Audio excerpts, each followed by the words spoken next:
I was fortunate to walk in and Clazar, kind of the implementation integration was already in place, like moving along, right? So really was able to grab a hold of that early on in the cycle.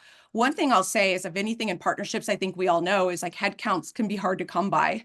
So if I was anybody out there that's really struggling to get additional headcount, leaning into tools and automations like Clazar is a deal changer. I've been able to run very, very lean oftentimes throughout the past year in our AWS build as a single player globally.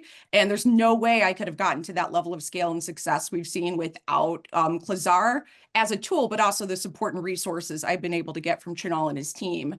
But from an automation standpoint, there's a couple things. I mean, first of all, the pipeline submission going in, I mean, it's very time consuming to build out your pipeline if you're doing it manually. You want to be able to be quick and also be proactive. I can sit on our global forecast calls, hear something, and be able to literally be hitting send throughout the call, proactively registering those, instead of what I used to do is, write it down on a piece of paper, go back in the evening when I have time to catch up and to submit those types of opportunities in ACE or to build that pipeline.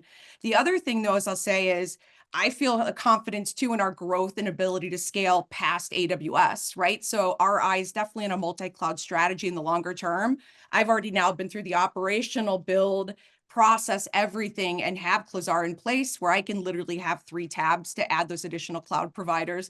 Granted, it's not that easy, we all know, but from an automation standpoint, the internal workflows and processes are already built out, and that's not something I'm going to have to go through 3 times to bring on a multi-cloud strategy.